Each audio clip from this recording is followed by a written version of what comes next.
Vuelvo a repetir que hoy está con nosotros la doctora Lilian Rojas. Ella es la docente que ha preparado el contenido de esta materia y ella nos va a hacer, yo le he pedido que haga una presentación general de lo que es la semana, el tema de semiótica de la comunicación. Y podíamos aprovechar, ya que está ella aquí, pues si tenéis alguna pregunta que se pueda contestar ahora y si no, la dejamos por escrito y contestaríamos personalmente a cada o en público para que todo el mundo pueda aprovecharse de esas preguntas. Así es que, Lilian, estás ahí. Adelante, si quieres presentarte, adelante. Abres el... Sí, muy buenas tardes.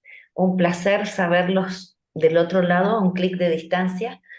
Para mí es un privilegio estar con ustedes, comunicadores, a quienes admiro profundamente. Mis amigos, casualmente, mis amigos, los amigos más importantes de mi vida, son todos comunicadores. Son del área de ustedes. En mi caso, mi especialidad es en artes y en psicología. Mi doctorado es en psicología y las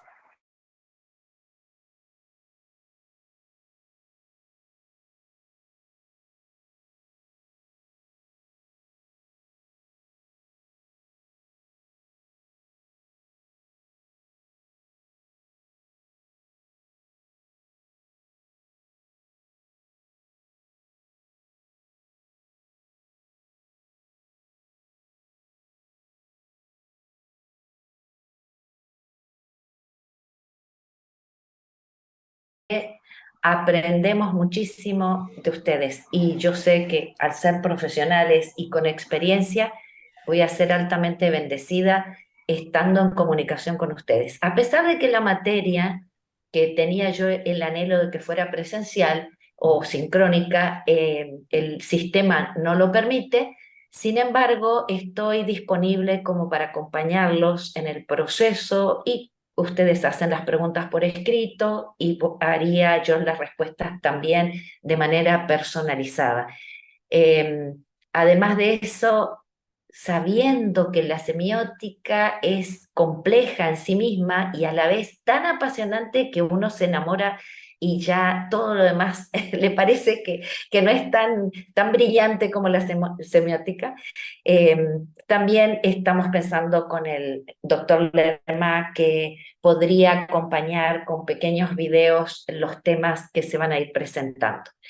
Les agradezco la paciencia también a ustedes y los animo y les felicito muchísimo porque que ustedes estén inscritos y que estén llevando a cabo esta especialización y con miras de la maestría es realmente muy importante en sus vidas y muy importante como profesionales para brindar lo mejor a esta sociedad, justamente para comunicarse de una manera más saludable. Ahora, les pregunto a los presentes, a ver, alguien que podrían abrir el micrófono y decirme, ¿cuál es el signo que ustedes conocen? Cualquier respuesta que den, aquí no estamos poniendo evaluación, ustedes digan lo que piensan. ¿Cuál es el signo que más abunda en las redes sociales? Cuando vemos producción, si vemos un TikTok, si vemos un posteo en Facebook, si vemos en Instagram, en lo que fuera, y también en YouTube, ¿cuál es el signo que, que se repite, se repite, se repite? Ahí acaban de... Eso, muy bien, excelente. Este símbolo nosotros lo usamos, pero no sé si somos conscientes. Yo nunca me puse a contar cuántas veces al día lo coloco. Y fíjense que muchas veces Facebook me cancela y me dice ya no puede poner más, ni me encanta, ni esto, ni lo otro. O sea, de tanto que uno lo usa, pero es la manera más rápida, más efectiva y que todos nos entendemos. Otra cosa, otro ejemplo semiótico utilizado en el día a día y en el que estamos involucrados, más allá que nosotros no sepamos todos los análisis semióticos de por medio, pero los estamos consumiendo. Otro es algo que a las mujeres nos gusta mucho y a los hombres también. Dicen que los hombres lo usan más, a ver si lo adivinan, dicen que los hombres usan más estos signos o se ven más atraídos por este signo semiótico si es una adquisición online. Pero las mujeres nos vemos más atraídas a este tipo de símbolos cuando es en la vida real, más que online. A ver, ¿qué será?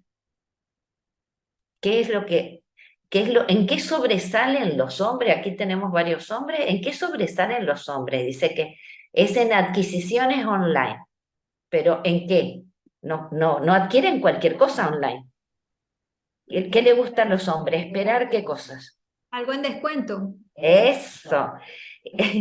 Las ofertas especiales. Los hombres son buenos inversores y entonces están atentos a las ofertas especiales. ¿Y cómo se dan cuenta ustedes? ¿De qué manera? ¿Cómo saben que algo está en oferta cuando entramos a un negocio, por ejemplo? ¿Qué usan los empresarios? Carteles, ¿no? Descuentos, Car- oferta. Ajá, pero y además de carteles por escrito, así algo específico, usan algo más. ¿Qué será? ¿Qué será lo que usan? Esto, por ejemplo, tiene algo, ¿sí? Esto es de una cosa y esto es otra. ¿Qué es lo que tiene esto más que esto? Color. El color. Okay. ¿Sí? ¿Se dieron cuenta ustedes que si está en rojo, quiere decir que es una súper oferta y así va bajando, ¿verdad? Para no pagar el precio exacto de lo que sale. Bueno, ¿por qué ocurre todo eso? Porque en realidad la semiótica se dedica a estudiar y analizar todos los signos con que nosotros nos comunicamos.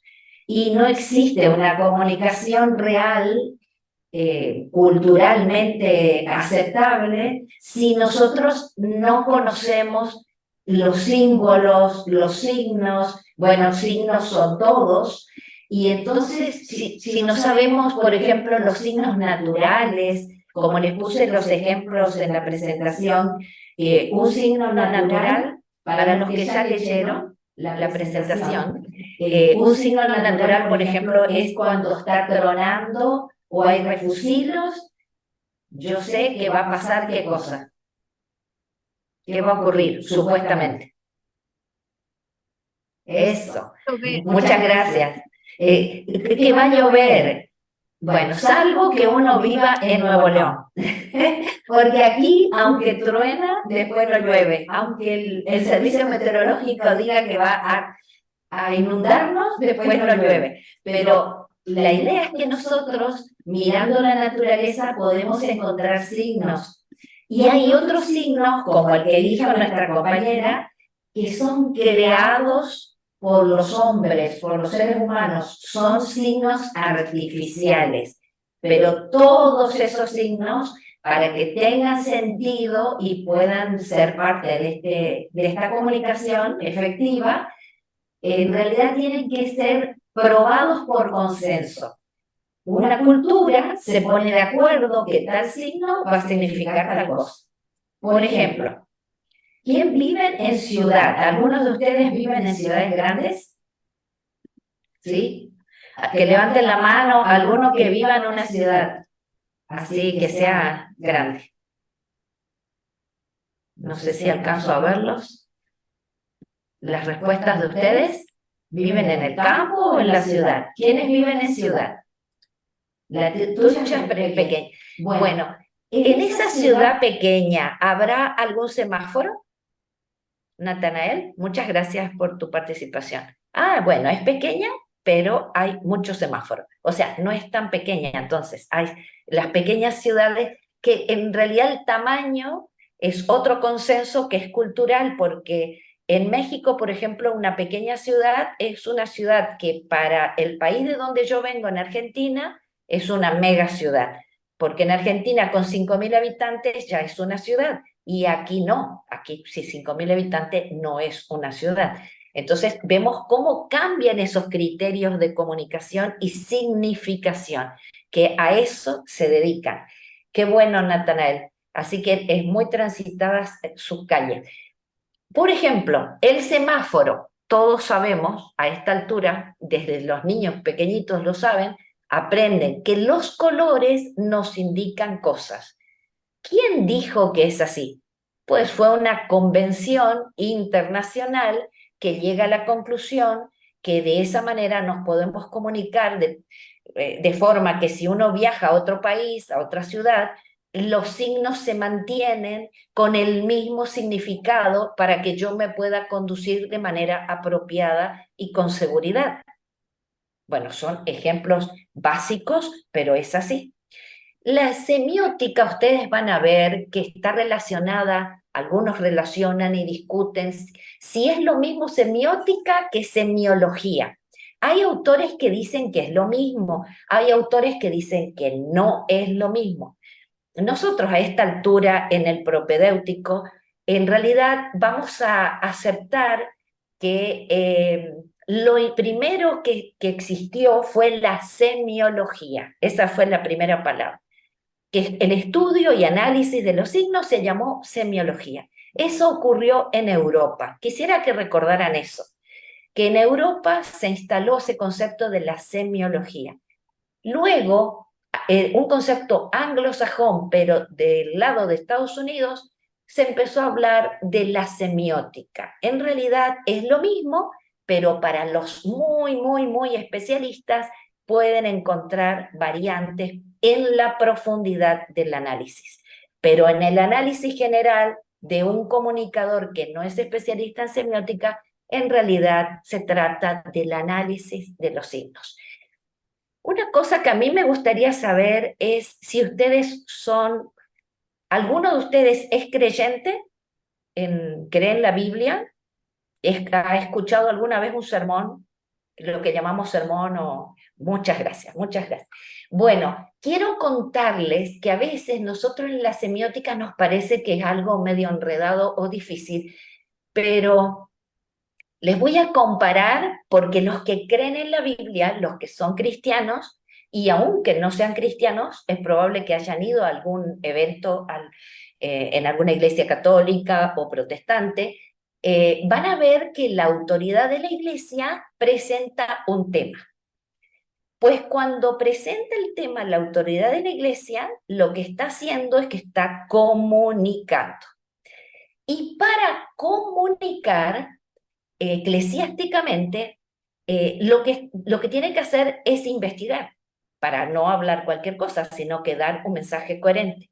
Para que ese mensaje sea coherente, lo que él está haciendo, ya sea el párroco o el pastor, el presbítero, lo que está haciendo es, primero, está haciendo hermenéutica, que hermenéutica significa investigar todos los contextos de algo que estoy estudiando para poder entenderlo en su contexto.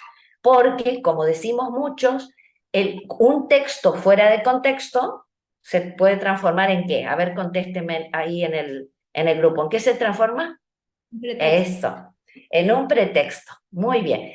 Eso mismo pasa a nivel de arte, en lo visual, en la fotografía, en todos los rubros, pero lo estamos analizando desde el punto de vista eclesiástico, porque estamos acostumbrados a recibir mensajes eclesiásticos de repente en un mundo cristiano. Entonces, la autoridad de la iglesia, ¿qué hace? Hace hermenéutica, quiere decir que analiza los signos que se encuentran en la Biblia para poder explicarlos. ¿Cómo se hace eso? Hay dos términos que se usan. Los dos términos son dos términos. Uno es hermenéutica y el otro es homilética. Esos son, yo no puse en este material eso porque no entra, porque no estamos haciendo la hermenéutica bíblica. Sin embargo, les quiero traer este ejemplo porque para que ustedes se den cuenta que ustedes viven haciendo, en realidad, hermenéutica, viven haciendo semiótica. Ustedes son especialistas en semiótica, a lo mejor no entendiendo, ¿no? Es exégesis y homilética. El paraguas es la hermenéutica. La hermenéutica es el paraguas, es el análisis de los signos, que finalmente se llamó a todo eso una disciplina de la semiología, que luego se llama semiótica, pero debajo del paraguas de la hermenéutica tengo dos palabras desde el punto de vista eclesiástico. Uno es la exégesis y la otra es homilética. La exégesis requiere que si yo quiero hacer exégesis antes de comunicar algo, para que sea coherente, yo tengo que hacer dos tipos de análisis dentro de la exégesis. Uno es el análisis histórico, geográfico, social, de costumbres, de lenguas. O sea, yo tomo un texto, puede ser una palabra de la Biblia, y luego tengo que ver quién lo dijo, a quién se lo dijo, para quién fue ese mensaje, fue dirigido a quién, qué significó en ese tiempo, cuál era ese contexto, cuál fue el propósito de ese mensaje. Y entonces eso nosotros estamos acostumbrados a hacerlo, pero con los ojos cerrados. ¿Y en qué idioma se lo dijo? ¿Y qué significaba ese término? Por ejemplo, cuando bajaron al personaje del techo de la casa de Pedro, resulta que lo bajan por el techo y Jesús hace un juego semiótico, lingüístico en realidad. En el griego de esa época y solo en la época de Jesús, nunca antes ni después, lo dicen los historiadores, solo en esa época, se utilizaba el término sozo para significar dos cosas distintas, que significaba salvar y significaba sanar. Y entonces Jesús, cuando va bajando el paralítico, lo mira y le dice, yo te sozo tus pecados. Y los presentes entendieron perfectamente porque el mensaje fue coherente, fue entendido, y entonces le dijeron, pero ¿cómo? ¿Cómo dice yo te sozo tus pecados? Yo te perdono los pecados y te salvo. O sea, ¿quién es Él para salvar? Y entonces cuando Jesús ve que ellos no quieren recibir ese mensaje, él hace un juego lingüístico y vuelve a repetir la misma palabra cambiando el contexto y entonces le dice, ¿qué es más fácil decir yo te sozo tus pecados o yo te sozo, y usa exactamente el mismo término, yo te sozo, por lo tanto toma tu lecho y anda, o sea, yo te sano. Cada vez, bíblicamente, cada vez que Dios sana, salva, y cada vez que salva, sana. Es un solo paquete. Entonces, nosotros entendiendo ese contexto, en principio la hermenéutica y en la exégesis, primero nosotros tenemos que buscar el texto en su contexto geográfico, histórico, cultural, todo, todo.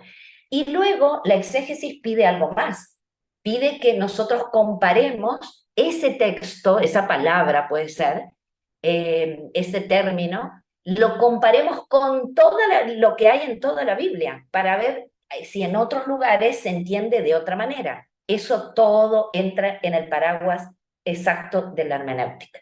Y cuando recién tengo todo eso, que es un análisis semiótico lo que estoy haciendo, en realidad con eso yo voy a sacar una brillante conclusión, que es esa aplicación práctica que voy a hacer a través de la homilética.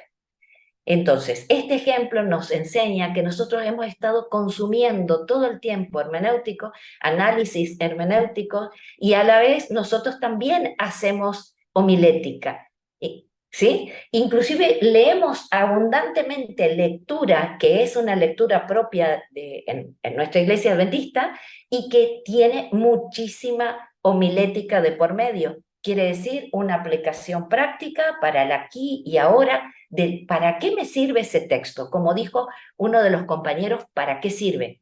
¿Por qué se hace eso? ¿Por qué se da ese mensaje?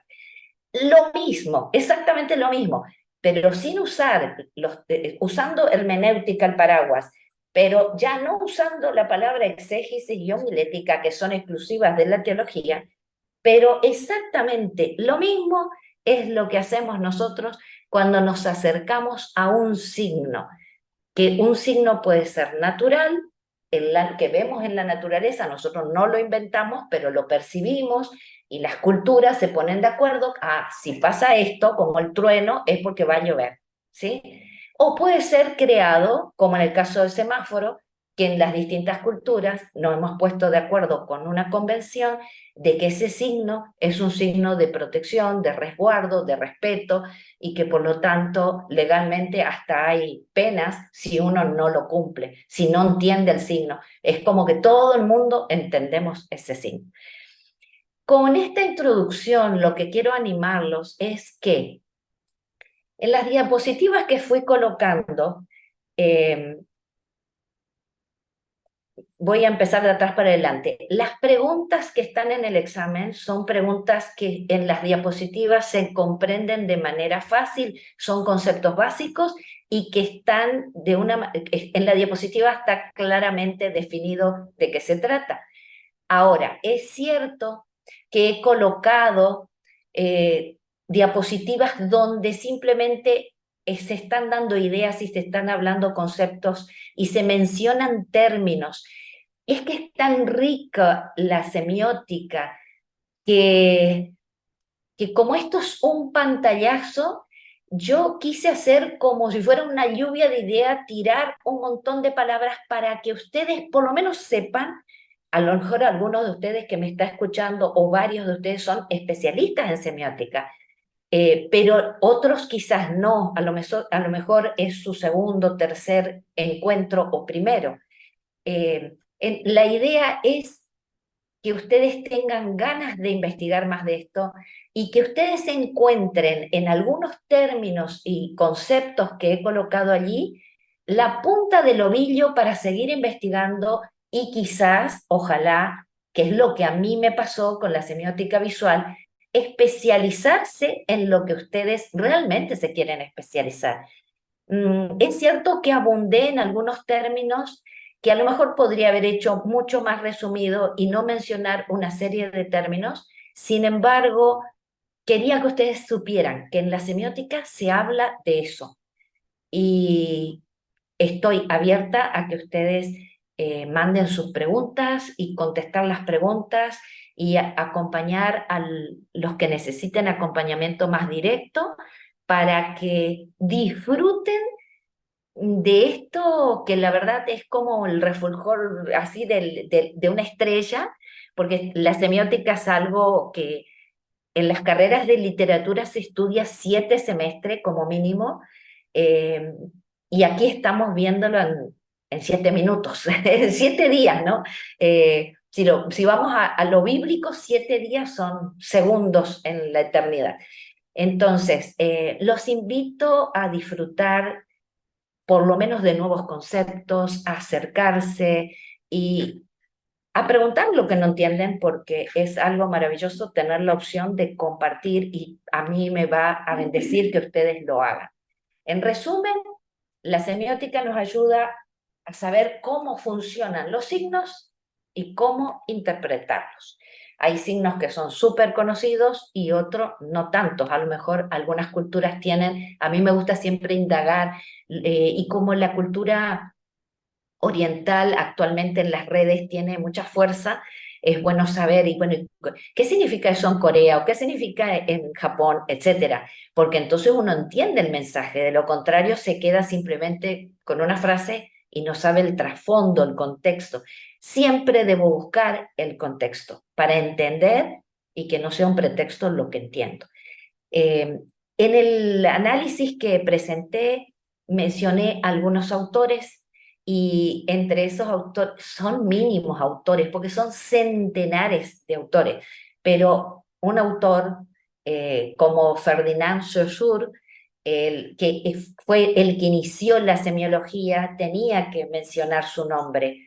Si alguien se engancha por ese punto, puede seguir investigando más sobre él.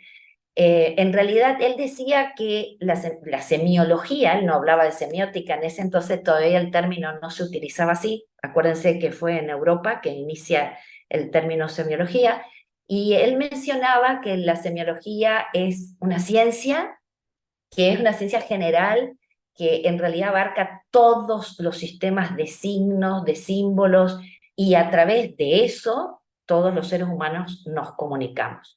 Y el que ya habla de semiótica es Peirce, que también lo mencionó allí, y puse varias diapositivas porque él en realidad pasó a otro nivel del análisis y él dice que en realidad la semiótica, que dijimos que para nosotros va a ser lo mismo, la semiología y la semiótica, aunque lingüísticamente algunos lo diferencian cuando son muy, muy especialistas, ¿no? En realidad, Peirce menciona de que es una doctrina que en realidad hace formal todo este estudio de los signos y en realidad está relacionado con la lógica para dar un sentido a la manera en que nos comunicamos. O sea, ambos autores y todos los autores de la semiología y semiótica están de acuerdo que ¿para qué sirven los signos? ¿Para qué será que sirven los signos? A ver si me colocan ahí escrito o abren su micrófono. ¿Para qué sirven los signos? ¿Para establecer qué? ¿Para qué cosa? ¿Alguna respuesta? Para comunicarnos, tal vez. Ajá, sí, quiero escuchar a los alumnos. Sí, sí. Para comunicarnos, así de sencillo, así de sencillo. Lo que mencionamos una y otra vez. Los signos, ¿para qué sirven? Para comunicación humana. Los animales tienen signos también que se comunican entre ellos. ¿Vamos? Y entonces vimos al inicio que algunos son más populares que otros, ¿verdad? En el caso de Saussure, él decía que los signos en realidad son totalmente arbitrarios, simplemente es una convención humana y que por eso llegamos a la conclusión que eso significa eso, exactamente, ¿no? Es interesante en el caso del que poníamos del semáforo, porque las personas que son daltónicas aprenden lo que significa a pesar de que no lo van a poder ver, no lo pueden disfrutar como nosotros de que vemos realmente el color con intensidad, ¿no? En el caso de Peirce, él dice que el signo, en realidad, por un lado tenemos el signo, es la teoría triádica. Por otro lado tenemos lo que representa el signo y por otro lado tenemos a la persona que está interpretando eso. Por ejemplo, si yo pienso en la computadora que tengo enfrente mío, en la pantalla, una cosa es la pantalla, que es el objeto, otro es si alguien me pide que yo dibuje una pantalla o cómo representar la pantalla, puedo dibujarlo que para que sea entendible que es una pantalla, aunque no sea un gran dibujante, igualmente me hago entender. Y por otro lado está la persona que entiende, eso es una pantalla. Y nosotros somos a esta altura en el siglo XXI especialistas a comunicarnos con signos. Absolutamente en todo momento, es en las películas, en todo es a través de signos y nosotros lo entendemos. ¿Sí? Otro personaje más que menciono entre los que han hecho historia en la semiótica es a Roland Barthes, que en realidad él habla de los signos de significación. Yo les recomiendo que a los que les interese profundizar en esto, se echen un clavado con libros que sean de estos autores, que hay. Mi preferido es Umberto Eco, es el que más he leído, el que más me apasiona, porque él, para mí es muy importante desde el punto de vista del arte, no solo para mí, lo dice la historia, porque él fue el que puso orden en la semiótica visual. A partir de Umberto Eco, nosotros realmente tenemos una teoría de la semiótica visual. Y aunque ustedes no son artistas plásticos, sin embargo, ustedes son comunicadores de lo visual, pero sí o sí, están en radio, están en la televisión, en la radio también actualmente ya es visual, y les recomiendo que puedan estudiar, puedan leer, buscar un libro de Umberto Eco, bueno, Semiótica General, hay un libro muy maravilloso con Umberto Eco y Calabrese, y un libro de Umberto Eco también que se llama La estructura ausente. Esos libros les van a ayudar si a ustedes les apasiona lo que es la semiótica visual. Entonces, ¿qué dice Umberto Eco? Dice que en realidad los signos son un sistema complejo que se van construyendo a través de la interacción entre los elementos que conforman este sistema. Él lo que hizo fue ponerle orden. De Barthes yo coloqué una parte, una unidad ahí dentro de la temática para que ustedes vean la teoría de la fotografía, de la imagen, para hacerlo práctico y que ustedes puedan identificar conceptos semióticos en el día a día, en el periodismo, en la publicidad, etcétera, ¿no? Entonces, ¿para qué nos sirve en general la semiótica? ¿Alguno de ustedes me puede decir, con sus palabras, para qué serviría la semiótica? A ver, de los alumnos, si quieren escribirlo. Hasta aquí. Para comunicarnos, muy bien. Y entonces, si yo quiero comunicarme semióticamente de la mejor manera posible, para hacerlo de más efectivo, y entonces me sirve, dijimos, para que yo pueda entender, pueda comprender los signos y los símbolos de comunicación. Eso es, o sea, la semiótica me enseña, literalmente me enseña a cómo es que este lenguaje es un lenguaje, así como el arte plástico también es un lenguaje, y ustedes tienen sus propios lenguajes dentro de la comunicación. Bueno, la teoría de la comunicación es un paraguas que está, un paragüita más chico, que está debajo del paraguas de la semiótica, que viene a ser hermenéutica, análisis de los signos y sus significados y los involucrados en esa comunicación. Porque cuando nos comunicamos, ustedes son más especialistas que yo quizás, nosotros no solo lo hacemos desde el punto de vista verbal, sino lo hacemos verbal, lo hacemos escrito y además, ¿de qué otra manera nos comunicamos? A ver si me colocan aquí escritito. ¿De qué otra manera? Un lenguaje verbal y un lenguaje ¿cómo? ¿Alguno de los que respondan? ¿Los colaboradores que estaban allí? No sé si... Gestual. Ajá, Vale, el no verbal. gestual, el no verbal, que es el gestual, claro que sí.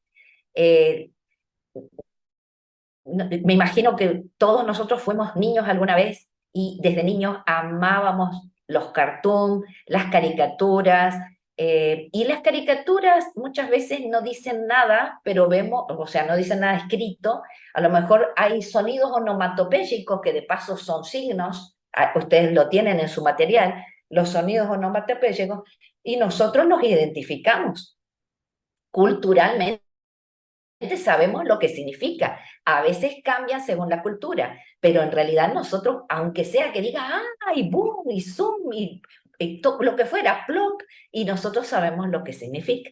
Bueno, porque el lenguaje, existe el lenguaje verbal y también el lenguaje no verbal.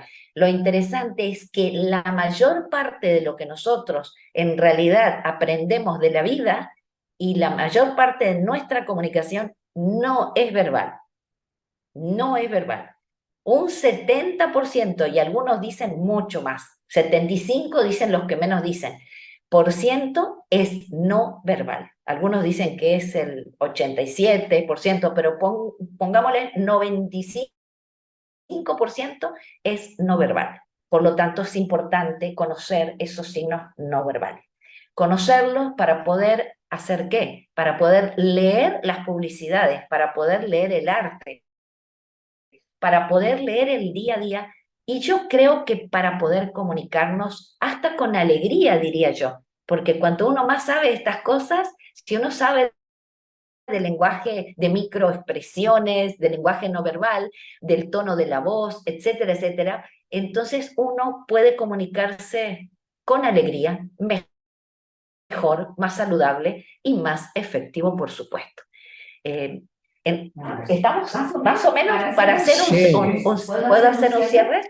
Sí, adelante, adelante. Entonces, como resumen, en realidad la semiótica es una disciplina, actualmente ya se habla de semiótica, semiólogos solamente habla de semiología los que están en la lingüística especializada, literaria especializada, La semiótica es una disciplina que se encarga de los signos, que estamos rodeados de signos naturales y artificiales, que hacen posible la comunicación humana. ¿Y qué es un signo? Ustedes lo tienen en su material. Toda cosa que representa o simboliza alguna otra cosa es un símbolo. O sea, todo lo que realmente tiene un significado, por ejemplo, eh, aquí en esta botella que tengo aquí de agua, es interesante porque yo cada vez que 4 años seguidos viajé a la costa del Caribe mexicano y cada año me traje una botella de agua de estas, ¿no? Y aunque algunos dicen que en las botellas de agua uno no gasta, yo sí prefería comprar esta botella antes que comprar una botella normal. Y traje para regalar a mis alumnos y colegas. ¿Por qué uno se engancha con la publicidad? ¿Cómo es que le venden a uno y va a pagar, pero muchísimo más? Esta botella me salía, estaban 57 pesos, creo, o 70 y algo, cuando un agua sale 14 o 12. Pero yo quería esta. ¿Que por qué quería? Por el diseño, porque decía que el agua viene del norte de Noruega, de una fuente especial, etcétera, etcétera. Todo ese marketing de por medio me estaba comunicando a mí que ese agua era más valiosa que el otro, a pesar de que era agua, ¿no? Aunque estaba bien deliciosa. Entonces, oficialmente no hay una diferencia entre la semiótica y la semiología, porque ambas hablan del estudio de los signos y de los símbolos de la comunicación humana. Entonces, pero, como dijimos, la semiología comenzó originalmente ese término en Europa y en Estados Unidos se empezó a hablar de semiótica. Y la semiótica, para terminar, y creo que esto es fundamental, nos ayuda para que nosotros nos entendamos y nos comuniquemos dentro de una cultura y una sociedad. Porque sí, a veces los signos cambian de significado si yo cambio de cultura. Y para los que han vivido en un lugar y otro, aunque fuera en el mismo país, increíblemente entre un estado y otro, una provincia y otro, las palabras tienen a veces otro significado y además inclusive acciones que uno haga pueden tener otro significado. Lo que es educación en un lugar puede ser que en otro lado no sea bien visto. Entonces no debemos olvidar que la semiótica nos ayuda para comunicarnos eficientemente, pero culturalmente también estar a tono, ¿no? Para no salir con, con cosas raras en el momento no apropiado.